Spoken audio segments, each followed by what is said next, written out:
നമസ്കാരം, BMC news live കൊച്ചിയിലേക്ക് സ്വാഗതം. ഈ വാർത്തകൾ നിങ്ങൾക്കായി അവതരിപ്പിക്കുന്നത് Cochin Kalabhavan Angamaly franchise, powered by ഹീലക് Thottakattukara, Josh mall Mookkannoor, cleanser, BMC film production and Nazrath Vilas.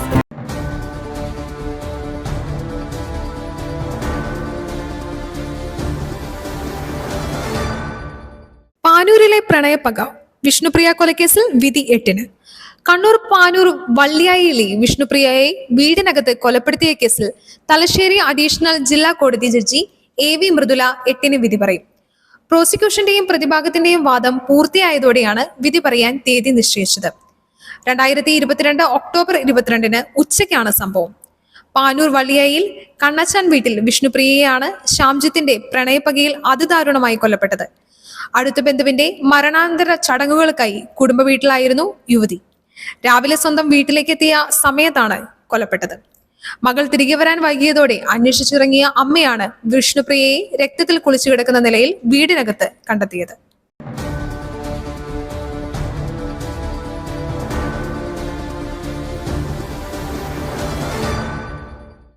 വയനാട്ടിൽ രാഹുൽ ഗാന്ധി പരാജയപ്പെടും. അമേഠിയിൽ നിന്നും റായ്ബറേലിയിലേക്ക് പേടിച്ചോടി പ്രധാനമന്ത്രി. ലോക്സഭാ തെരഞ്ഞെടുപ്പിൽ റായ്ബറേലിയിൽ നിന്നും രാഹുൽ ഗാന്ധി മത്സരിക്കുന്നതിനെ വിമർശിച്ച് പ്രധാനമന്ത്രി നരേന്ദ്രമോദി. അമേഠിയിലെ തിരഞ്ഞെടുപ്പ് ഫലം വ്യക്തമാണെന്നും ഒരു അഭിപ്രായ വോട്ടെടുപ്പിന്റെയും ആവശ്യമില്ലെന്നും അദ്ദേഹം പറഞ്ഞു.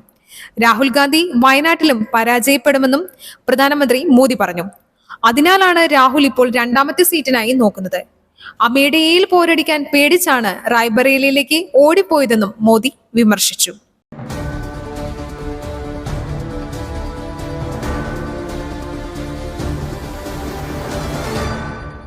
സോളാർ കേസ്, ഒരാളുടെ ബ്ലാക്ക്മെയിലിന് ഉമ്മൻചാണ്ടി വഴങ്ങി. മാധ്യമപ്രവർത്തകൻ ജോൺ മുണ്ടക്കയം.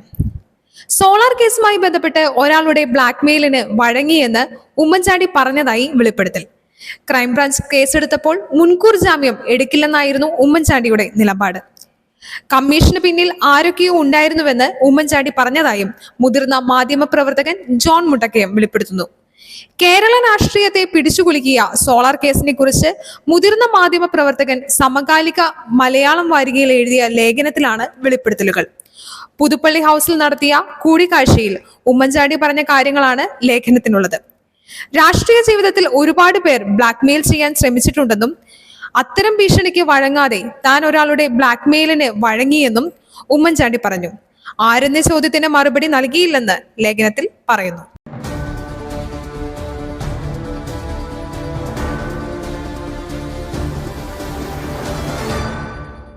ന്യൂസിലൻഡിൽ കടലിൽ മീൻ പിടിക്കുന്നതിനിടെ മലയാളി യുവാവ് മരിച്ചു.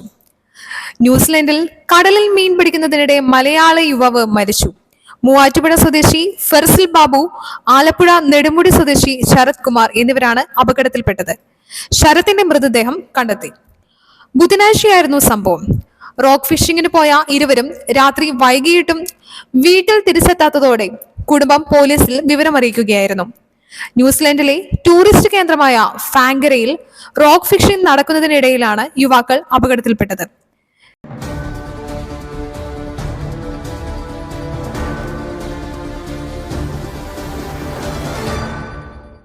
ലക്ഷദ്വീപിലെത്താൻ ഇനി എളുപ്പമാകും.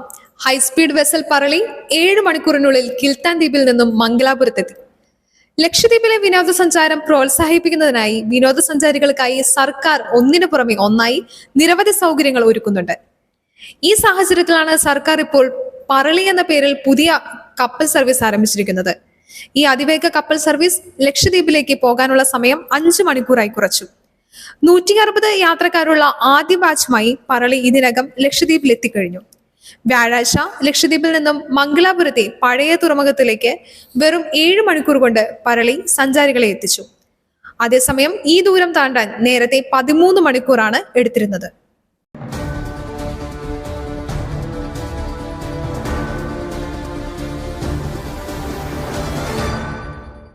മേയർക്കും MLAക്കും എതിരായ പരാതി, അന്വേഷണം ആവശ്യപ്പെട്ട് KSRTC driver Yadu. Mayor Arya രാജേന്ദ്രനും ഭർത്താവ് സച്ചിൻ ദേവ് MLAക്കും എതിരായ പരാതിയിൽ അന്വേഷണം ആവശ്യപ്പെട്ട് KSRTC ഡ്രൈവർ യദു കോടതിയിലേക്ക്. മജിസ്ട്രേറ്റ് കോടതിയിലാണ് ഹർജി നൽകുക.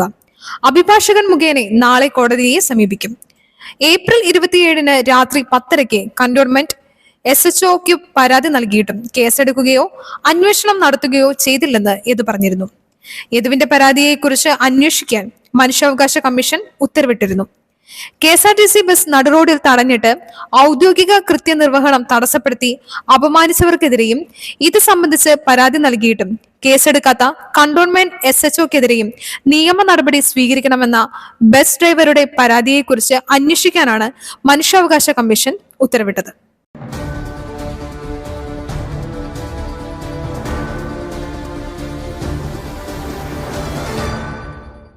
റെക്കോർഡ് തകർത്ത് വീണ്ടും വൈദ്യുതി ഉപയോഗം. ഇന്നലെ ഉപയോഗിച്ചത് 114.18 ദശലക്ഷം യൂണിറ്റ് വൈദ്യുതി. സംസ്ഥാനത്ത് പ്രാദേശിക നിയന്ത്രണം ഏർപ്പെടുത്തിയിട്ടും വൈദ്യുതി ഉപയോഗത്തിൽ സർവകാല റെക്കോർഡ് 114.18 ദശലക്ഷം യൂണിറ്റ് വൈദ്യുതിയാണ് ഇന്നലെ ഉപയോഗിച്ചത്. ഇതോടെ പ്രാദേശിക നിയന്ത്രണങ്ങൾ ശക്തമാക്കാൻ KCB തീരുമാനിച്ചു. പ്രതിസന്ധി 10 ദിവസത്തിനകം പരിഹരിക്കപ്പെടുമെന്നാണ് KCBയുടെ വിലയിരുത്തൽ. ഇന്നലെ ചേർന്ന ഉന്നതതല യോഗത്തിലാണ് സംസ്ഥാനത്ത് ലോങ് ഷെഡിംഗ് വേണ്ടെന്നും ബദൽ നിയന്ത്രണങ്ങൾ മതിയെന്നുമുള്ള തീരുമാനമെടുത്തത്. പിന്നാലെ വൈദ്യുതി ഉപയോഗത്തിൽ സംസ്ഥാനത്ത് സർവകാല റെക്കോർഡ് ഉണ്ടായി.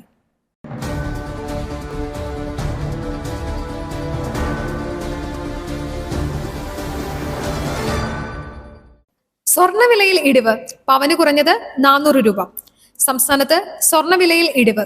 ഇന്ന് ഗ്രാമിന് 50 രൂപയാണ് കുറഞ്ഞത്. ഇതോടെ 1 ഗ്രാം സ്വർണത്തിന് വില 6575 രൂപയായി. 1 പവൻ സ്വർണത്തിന് വില 52,600 രൂപയുമായി.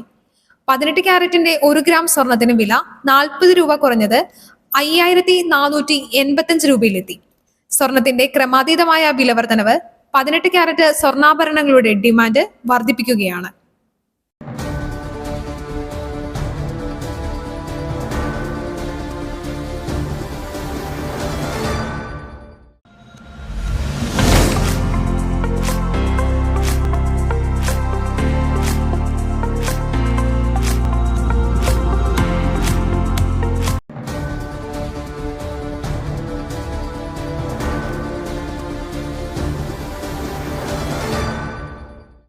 മറ്റൊരു വാർത്തയുമായി കണ്ടുമുട്ടുന്നത് വരെ നന്ദി.